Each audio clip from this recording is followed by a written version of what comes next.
What's up again, everybody? It's day 3 of Everfest spoiler season, and today we're going to talk about 13 different cards, 2 of which may be my favorite cards spoiled thus far, and one of which really illuminates the way that they're handling certain things with the set. But we're going to start with some cards that got spoiled yesterday, technically, but I didn't want to get them in on the video yesterday. It just didn't feel right because they had come out like an hour before, and I wanted credit to go to the content creators that made the videos for them. So today we're going to talk about them. Talisman of Balance.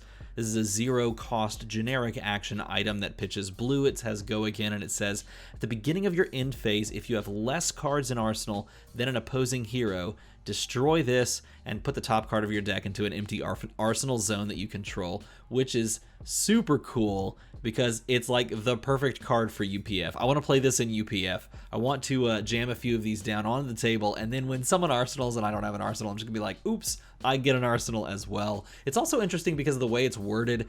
You could technically, like, if someone's, I guess if there's like 2 ranger players both playing the hood, then and one of them has like 2 arsenal slots and the other one only has 1, the person with 1 arsenal slot can like totally use Talisman of Balance to crack and put a second one in their second zone, which is kind of funny. I think that card is fun. I don't know if it's going to be super playable in Constructed.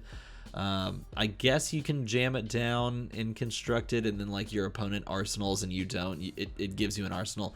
I don't know if you'd actually ever take the time to do that, but this card, I love this card. First of all, the art is beautiful. Second of all, back in like 2019, I thought Alchemist would be really cool, so I made a bunch of potions, and this reminds me of one of them. But this one's way cool for an ability. Potion of Deja Vu. Pitches blue, it costs 0 to play. It's a generic action item. It says instant, so you can do this at any point.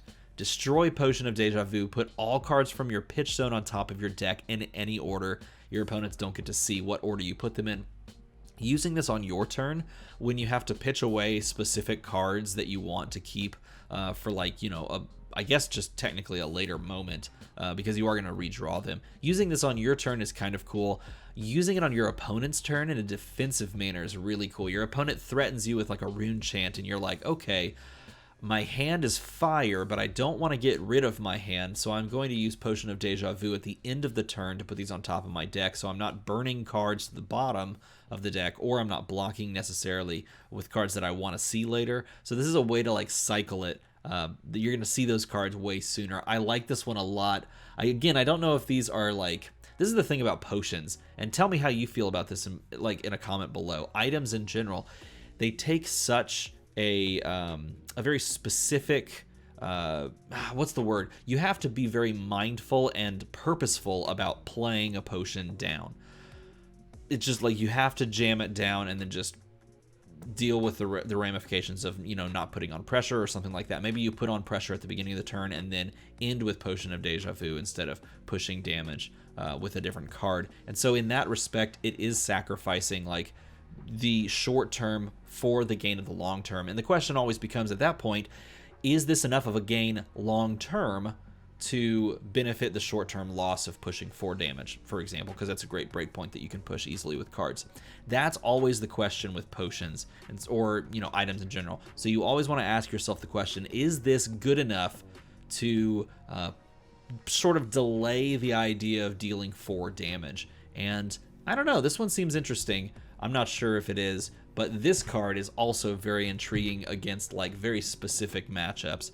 Amulet of Echoes, 0 cost, pitches blue as always. This one has go again, so it feels better to play down because you're not losing the tempo. You're just basically losing card in hand, because if you're thinking, okay, well, I could be playing a 4 attack, you know, attack in my deck, and instead I'm taking that card out and then playing an Amulet of Echoes. Is it worth it? In this instance, it may be, depending on your matchup, because instant, destroy this. Target hero destroys 2 cards, but activate this ability only if they've played 2 or more cards with the same name this turn. So if you're playing against a ninja that goes like head jab, that kind of thing, then this is like an easy play behind that. Or again, if you're playing a ninja who goes like defense reaction flick flack, and then another defense reaction Flick Flack. They're basically always de-incentivized to playing double Flick Flack on a turn, because Amulet of Echo sitting out is just saying, the moment you do that, you're losing the rest of the cards in your hand. You don't have a turn. Unless they just go, okay, I'm going to block with cards from my hand, then double Flick Flack over the course of the turn, and I don't have to take the risk of losing the rest of my cards. But it makes your opponent play around something. So this one's really interesting as well. It also plays in, like, if you're playing against Briar, who has multiple Bramble Sparks, then you can slam this down and threaten them. You know, are you going to play 2 Bramble Sparks or 2 generic attacks? Then you're going to have to lose 2 cards from hand, and so it threatens the hand in that way. I think this one's a really interesting design. All 3 of these different Potion, Amulet, and Talisman, all 3 of those really interesting designs overall. Speaking of talismans, it's Talisman Day. It's Item Day, I should say. It really is Item Day. Today's Item Day. Maybe that's the start of the video. I don't know. Talisman of Cremation had a this was a fantastic video reveal by Garbage Andy. Pitches blue. I mean, it's the same stats. It's the same thing. Go again, though. That's important. And then it says, when you play a card from your banished zone, destroy this and name a card. Banish all cards with chosen name from each opposing hero's graveyard. Now, it would be crazy if you could banish them from your own graveyard as well, but it's only opposing heroes. And so if you're playing, I think this is an interesting card if you're playing specifically in UPF. If you're playing in UPF, then you can just get rid of, like, all of those big name cards. What if you, no, that would be weird if you banished, what was it, Tome. If you banish Gorganian Tome, that wouldn't be good unless you didn't want anyone else to get value off of Gorganian Tome the same way. Maybe you do it then. But, like, you could banish, like, E-Strikes or Command and Conquers. You just pick one of those cards. Your opponent can't basically just go back and fetch it if they're playing Remembrance. It would be good against Ranger if Ranger's now, like, getting like, way better, because you can make it to where they can't, like, if someone plays Memorial Ground, which I think is like a hot button issue. Do you play Memorial Ground in your Ranger deck? Let me know in a comment below, because I don't actually put it in mine. But if they do, then they can't go get, like, Red in the Ledger's back or Remorseless's back. So in this instance, it's definitely an interesting play.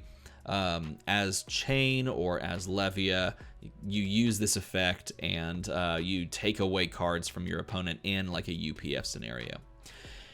Amulet of Oblation. I told myself to look up the word oblation before this video and see if that's how you pronounce it and what the word actually means, and I did neither of those things. So if I pronounced it incorrectly, or if you know the definition of oblation, put it in the comment below. Generic action item. I think this was spoiled by Flake, my buddy Flake. Go again. Instant. Destroy it until the end of the turn. Target attack action card gains. If this would be put into a graveyard, instead put it on the bottom of its owner's deck. Activate this ability only if a card has entered a graveyard this turn. So in other words, this can be a defensive tool that you want to keep cycling through your deck. You pop it on your opponent's turn, you play it onto an attack action, or you give it to an attack action, and it cycles to the bottom of your deck instead of going to graveyard, which is pretty cool. It could also be an offensive tool. You play this down, and you come in with anything that you want to get value off of. Like, I know this is weird, but the first thing that popped into my head is, like, Crippling Crush. You want to get value off of Crippling Crushes in Bravo, just generally. And so you can cycle that Crippling Crush onto the bottom of your deck and not just lose it to the graveyard after you play Crippling Crush. So to me, this is a really interesting card. It reminds me of the Monarch card that gave, like, a buff and the same effect. I mean, it's obviously like a play on Drone of Brutality's effect, of course. But it reminds me more of, why am I blanking on the name of that card? Put that in the comment below down too. It's the one with, like, the Warmonger's Recital. Oh, someone already put it in the comments. If you put it in the comments before I said Warmonger's Recital, kudos to you. You're fast. Crown of Reflection. Prism is the most confusing class, and we're all just gonna die to it, okay? That's what this card says. Illusionist Head Equipment. It is a Majestic that blocks for nothing unless it's arcane damage, in which case you can pitch Arcane Barrier 1. At instant speed, destroy Crown of Reflection. Destroy target Illusionist aura you control. If you do, you can put an Illusionist aura from your hand into the arena with cost less than or equal to the aura destroyed this way. activate Crown of Reflection only during your own action phase. So it's interesting because it is an instant, but you can only use it during your turn. So you may be going, okay, what does this do? Think of it this way. If this is an Ode to Wrath and it's in the arena in play, and you're like, well, Ode to Wrath is cool, but you know what's better? Genesis. You can destroy Ode to Wrath and put Genesis in. Okay, you can also do, like, if you already have an aura active, like, what is it, Merciful Retribution? Is that the one I'm thinking of? I'm blanking on the names. If you have, like, Merciful Retribution and you destroy the aura, that aura will go to your soul, and the new aura will come out in its stead. There's also things that you can do. Someone was trying to say that you could do, like, Arclight Sentinel into the field, but I don't think you can because Arclight Sentinel costs more than everything else because it costs 6. But it has to be less than or equal to. Technically, you could destroy an Arclight Sentinel and bring other stuff in, but I don't think you would ever really want to do that. Basically, this, like, gets you into, like, a variety of different auras. I personally, I really like the idea of, like, already having an aura like Merciful Retribution in play, and then sending an aura to your hero's soul so that you can bring another aura in, thus allowing you to kind of have that aura in that. Because sometimes when you play Prism, you run out of stuff in your soul, and you're like, I need something to pitch yellow into to give stuff go again. Well, this is one way to kind of do that, but at the cost of, like, losing Halo of Illumination and the big Tome of Divinity Turns. Still, really interesting looking card, really interesting sounding card as far as what you can do with it. I'm curious to see if they add some stuff alongside of it. All right, Dissolution Sphere. This is a Mechanologist item. It is a Majestic in the set, and it costs 2 to enter the arena.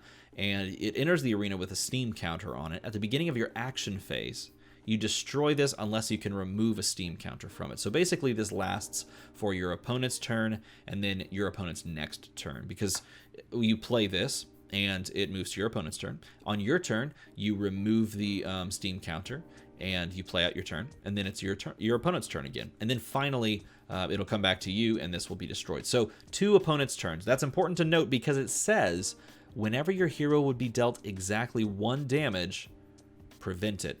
And this is really cool because this completely nerfs Prism's spectral shields. Like, all those Kodachis for 1 are all Kodachis for none, which is gross for 2 turns. It also means that you can technically, it's also just normal Kodachis as well. It also means that you could technically, oh, and I should say this too, it's also like the single points of arcane damage, like Rune Chance. This is like makes Rune Chance really sad. Now I'm going to say what I was just delaying myself from saying. It also makes it to where, and I believe this is correct, if your opponent's attacking for 4 and you block for 3, you would take exactly 1 damage in return. That damage is stopped. So it makes, like, chump blocking way better. I think that's correct. I'm fairly certain that's correct. But, like, if you can calculate the break point and you can block up to everything except 1, I think this stops the last bit of it, and then you don't take the like on hit effect that may be attached to that attack action, things like that. I think this card's really good. I don't know what you guys think, but I actually think this card is really incredible, particularly because it stops things like Prism for like 2 turns in their tracks. They have to play a different game plan. They also could just swap to like Heralds and stuff like that, but it's a really cool counterplay. Signal Jammer costs 0, pitches blue. It's another Majestic from Mechanologist. It enters the arena with 1 Steam counter, and at the beginning of your action phase, you do the same exact thing as before. It comes in, goes to your opponent's turn, you take the Steam counter off, goes to your opponent's turn, destroys itself. Each hero, and I think, again, from a framing of UPF, each hero can't play more than 1 non-attack action card each turn. Now, I do believe that counts you as well, because it says each hero, but it just completely stops people from comboing non-attacks together, which is pretty cool. Again, if you're looking at like Briar wants to sometimes play like non-attack, attack, so they can have the the embodiment of lightning triggered and made so that they can come in with an attack that now has go again and then follow it up with like Rosetta Thorn. This just says no for 2 turns. It just says no. This is kind of like both of these cards to me. are like perfect nope cards that really does sum up what Mechanologist can do one direction. It's just say no and shoot you in the face with a pistol, right? Like it's control dash through and through and through. Heck, honestly, these are both like super data doll tools. Am I right? Because like this card makes data doll user 3-card hand to block way better, and this card makes your opponent basically have, to a certain degree, depending on their deck composition, a 3-card hand because they can only play one of them out and then arsenal or do something else with the other one if they have more than one non-attack. All right, we come to perhaps I'm gonna change position. We come to perhaps my favorite 2 cards that have been spoiled today, and that's 100 Winds and Winds of Eternity. I think these are really cool. 100 Winds are rare from this set. Rare comes in for 3 with Go Again guaranteed. Blocks 2 though, and that's a really important thing. They balance it very nicely, subtly, by making these block 2 because you want to run a billion of these cards because they say combo. If 100 Winds was the last attack this combat chain, this attack gains +1 for each other card named 100 Winds you control on the combat chain. So basically, I'm just getting 6 of these and I'm playing them in every ninja just because I think this is so cool. If you go 100 Winds, it's 3 with Go Again. And you follow that with 100 Winds, it's 4 with Go Again. And you follow that with 100 Winds, it's 5 with Go Again. You've used all your reds. But you can go like 100 Winds for like 1 or something, and then this one 100 Winds for 4, and then play a yellow one 100 Winds for 4, and then play a blue one 100 Winds for 4 because they stack up, and so you can just push the 4 breakpoint greatly. I think that card is really cool. And then the kicker is the Majestic Finish. This is so cool. Oh my god. And it's just so good because the art is so good too. Like that art is incredible. It's like the other perspective of oh god, what's the Majestic from Welcome to Wraith? Why am I blank? Ancestral Empowerment. It's like the other perspective. Okay, anyway, combo. This attacks for 2. Combo, if 100 Winds was the last attack this combat chain, Winds of Eternity gains +2, so it attacks for 4. And when this hits, shuffle all cards named 100 Winds you own on the combat chain into your deck. I love this. You play this in Katsu. He goes and fetches 100 Winds. You jam down 100 Winds. You play Winds of Eternity. You shuffle the 100 Winds so you can just get lots of wind going. These cards are, I think those 2 are probably my favorite that have been spoiled, at least for today. And that's saying something because we got some other good ones to talk about. Healing Potion is a cool way to have the health gain of like a Rejuvenate, but putting it on something like a potion, putting it on like an item. So at action speed, not instant speed, but action, destroy this, gain 2, go again. That's it. That's all. You slam this down, you wait around, your opponent's like whittling you down, but you know that if you block out, at the very least, you can gain life back. I feel like this is actually really good in like very specific matchups like Katsu matchups, like for example Ninja, when they have you down on low life and you just can't sacrifice like those couple of points because you're dying to Kadachis, and you hit something like this so that you can gain some life. You play this early and you just wait until you're kind of in that danger zone and you pop this on your turn. Even if you have to block out, you have this waiting, you just pop this and you go up to like 4 or something. So I think that's a cool card. It might just see play in Constructed. It might. Okay. Last 3 cards, because Oath of Steel is the third to last in the order that I put them. Oath of Steel is a Majestic. It's red, so it pitches 1. It costs nothing, and it's an action, and it says whenever you attack with a weapon this turn, put a +1 counter on the weapon you attack with. At the beginning of your end phase, remove all the +1 counters from weapons you control. Go again.